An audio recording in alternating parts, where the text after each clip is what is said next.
क्या आपको पता है कि आज बेकिंग क्लासेस में मैंने क्या बनाया?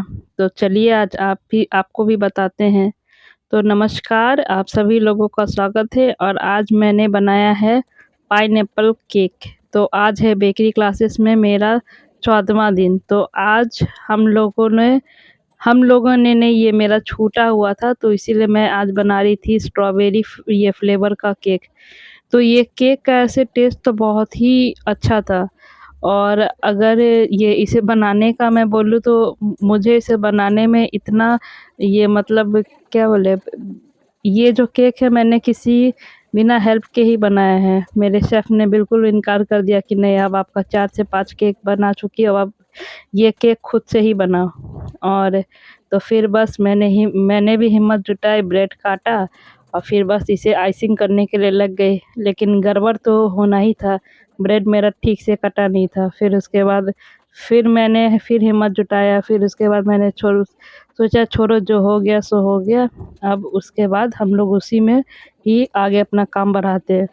तो फिर उसके बाद मैं आइसिंग को आगे कंटिन्यू करते हुए अपने केक को आइसिंग करने लगी।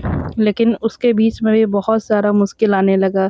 कभी मेरा स्पैचुला कहीं लग जाता था, तो कहीं ख़राब हो गया, कहीं क्रीम कम हो गया, कहीं क्रीम ज़्यादा हो गया। इतनी घबराहट हो रही थी मुझे, क्योंकि मैं फर्स्ट टाइम अकेले बना रही थी। इसके पहले मुझे सबने हेल्प किया था, कभी कोई मेरा आइसिंग कर दे, कभी कोई मेरा अच्छा सा फिनिशिंग दे दे, लेकिन आज मुझे सब कुछ अकेले ही करना पड़ा। और एक मैम थी जो मुझे हमेशा हेल्प कर देती थी, तो आज वो भी ये जल्दी चली गई थी। तो फिर उनकी थोड़ी-थोड़ी याद आ रही थी मुझे, लेकिन मैंने सोचा कि चलो आज एक ऐसा दिन है ये जब मुझे सीखने का मौका मिला है। तो फिर उसके बाद बस मैंने भी हिम्मत जुटा के सोचा कि जो होगा सब अच्छा होगा, देख लेंगे। फिर बस मैं इसी में लग गई अपना 110% देने के लिए। पर मेरा केक ओवरऑल अच्छा बना था, शेफ़ भी बोले कि ये केक अच्छा है, बस फिनिशिंग थोड़ी-सी मेरी टच कम रह गई थी, लेकिन फिर भी जो ये मेरा केक था ये ओवरऑल बहुत अच्छा बना था। फिर उसके बाद ये फर्स्ट आइसिंग करने के बाद मैंने इसे सेट कर लिया।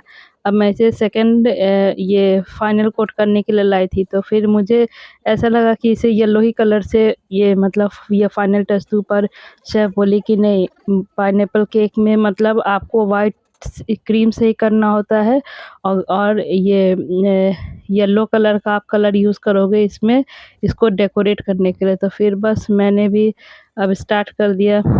तो फिर उसके बाद अब मैं अपना केक को फिनिश करने में ये लग गई थी। तो फिर मुझे अब समझ में नहीं आ रहा था कि अब इसमें कैसे करूँ, क्या करूँ, कि क्रीम ही सारा ला दूँ, कुछ समझ में नहीं आ रहा था। लेकिन फिर एक बार फिर से मैंने हिम्मत जुटाया और फिर स्टार्ट कर दिया। अब आप देख रहे हैं मेरे केक में कितना सारा क्रैक्स आ गया था। तो फिर उसके बाद मुझे शेफ़ थोड़ा-सा हिंट देते हुए बोली कि अपना जो आपका पैलेट नाइफ़ है उसको ये भिगा के फिर से करो, वो सही हो जाएगा। वो क्रीम ज़्यादा सॉफ्ट होने के कारण ऐसा हो गया है।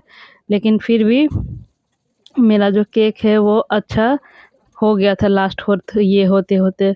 और एक समय ऐसा आया था कि मेरे केक में एक एज भी आ गया था, मतलब जो एक ये टॉप फिनिशिंग होता है वो भी आ गया था। मैं सोच रही थी आएगा कि नहीं आएगा, लेकिन वो चीज़ हो गया था मेरा भी।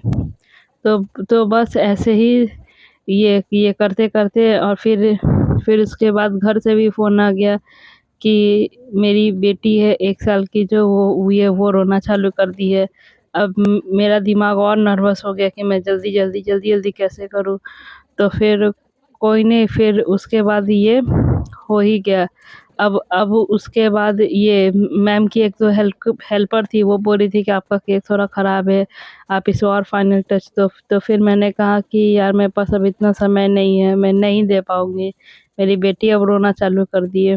तो फिर इसके बाद बस मेरा हाथ एकदम मतलब 40-50 के स्पीड से चल रहा था। आप देख रहे हैं जितना इसमें स्पीड है उतना ही उस समय भी कल भी मेरा स्पीड था। मैं सोच रही थी कि बस जैसे-तैसे ये केक कंप्लीट हो और मैं यहाँ से भागूँ।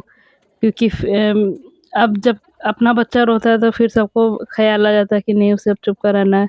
फिर इसके बाद आप देखिए मेरा केक का ये फाइनल लुक है। आप लोग मुझे कमेंट करके बताएँ कि मेरा केक कैसा बना है। तो उम्मीद करती हूँ कि आप लोगों को ये वीडियो पसंद आया होगा। तो take care and thanks for watching the video.